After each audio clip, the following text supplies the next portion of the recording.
नमस्कार दोस्तों, पेश है पंचतंत्र की एक छोटी सी कहानी रंग में भंग। एक बार जंगल में पक्षियों की आम सभा हुई। पक्षियों के राजा गरुड़ थे। सभी गरुड़ से असंतुष्ट थे। मोर की अध्यक्षता में सभा हुई। मोर ने भाषण दिया, साथियों, गरुड़ जी हमारे राजा हैं, पर मुझे यह कहते हुए बहुत दुख होता है कि उनके राज में हम पक्षियों की दशा बहुत खराब हो गई है। उसका कारण यह है कि गरुड़ जी तो यहाँ से दूर विष्णु लोक में विष्णु जी की सेवा में लगे रहते हैं। हमारी ओर ध्यान देने का उन्हें समय ही नहीं मिलता। हमें अपनी समस्याएं लेकर फरियाद करने जंगली चौपायों के राजा सिंह के पास जाना पड़ता है। हमारी गिनती ना 3 में रह गई है और ना 13 में। अब हमें क्या करना चाहिए, यही विचारने के लिए यह सभा बुलाई गई है। हुदहुद ने प्रस्ताव रखा, हमें नया राजा चुनना चाहिए जो हमारी समस्याएं हल करे और दूसरे राजाओं के बीच बैठकर हम पक्षियों को जीव जगत में सम्मान दिलाए। मुर्गे ने बांग दी, कुकड़ू कू। मैं हुदहुद जी के प्रस्ताव का समर्थन करता हूँ। चील ने जोर की सीटी मारी, मैं भी इससे सहमत हूँ। मोर ने पंख फैलाए और घोषणा की तो सर्वसम्मति से तय हुआ कि हम नए राजा का चुनाव करें, पर किसे बनाए हम राजा। सभी पक्षी एक दूसरे से सलाह करने लगे। फिर देर के बाद सारस ने अपना मुंह खोला, मैं राजा पद के लिए उल्लू जी का नाम पेश करता हूँ। वे बुद्धिमान हैं, उनकी आंखें तेजस्वी हैं, स्वभाव अति गंभीर है, ठीक जैसे राजा को शोभा देता है। हॉर्नबिल ने सहमति से सिर हिलाते हुए कहा, सारस जी का सुझाव बहुत दूरदर्शितापूर्ण है। यह तो सब जानते हैं कि उल्लू जी लक्ष्मी देवी की सवारी है। उल्लू हमारे राजा बन गए तो हमारा दारिद्र्य दूर हो जाएगा। लक्ष्मी जी का नाम सुनते ही सब पर जादू का सा प्रभाव हुआ। सभी पक्षी उल्लू को राजा बनाने पर राजी हो गए। मोर बोला, ठीक है, मैं उल्लू जी से प्रार्थना करता हूँ कि वे कुछ शब्द बोलें।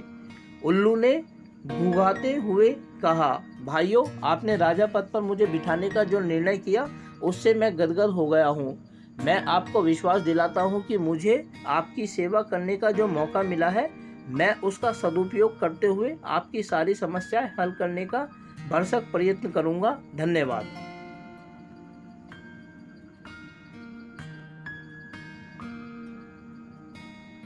पक्षीजनों ने एक स्वर में उल्लू महाराज की जय का नारा लगाया। कोयले गाने लगी। चील जाकर कहीं से मनमोहक डिजाइन वाला रेशम का शॉल उठाकर ले आई। उसे एक डाल पर लटकाया गया और उल्लू उस पर विराजमान हुए।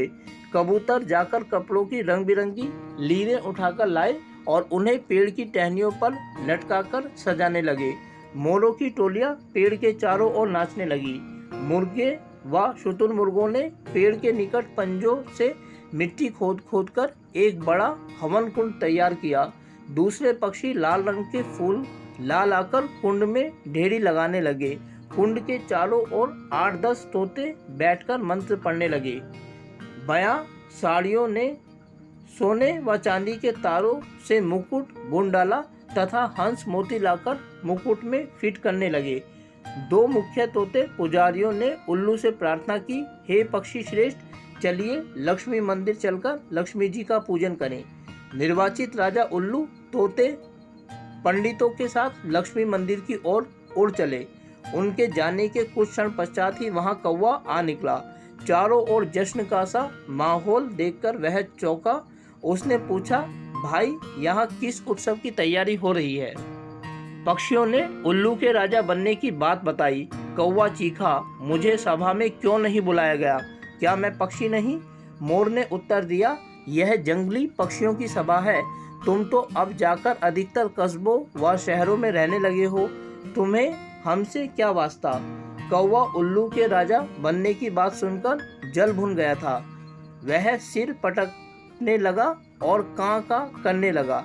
अरे, तुम्हारा दिमाग खराब हो गया है जो उल्लू को राजा बनाने लगे। वह चूहे खाकर जीता है। और यह मत भूलो कि उल्लू केवल रात को बाहर निकलता है। अपनी समस्याएं और फरियाद लेकर किसके पास जाओगे? दिन में तो वह मिलेगा नहीं। कौवे की बात को पक्षियों पर असर होने लगा। वे आपस में कानाफूसी करने लगे कि शायद उल्लू को राजा बनाने का निर्णय कर उन्होंने गलती की है। धीरे धीरे सारे पक्षी वहां से खिसकने लगे। सब उल्लू लक्ष्मी पूजन कर तोतों के साथ लौटा तो सारा राज्याभिषेक स्थल सूना पड़ा था। उल्लू घुघियाया, सब कहाँ गए? उल्लू की सेविका खंडरीच पेड़ पर से बोली। कौवा आकर सबको उल्टी पट्टी पड़ा गया। सब चले गए, अब कोई राज्याभिषेक नहीं होगा। उल्लू चोंच पीस कर रह गया। राजा बनने का सपना चूर चूर हो गया। तब से उल्लू कौवों का बैरी बन गया और देखते ही उस पर झपटता है।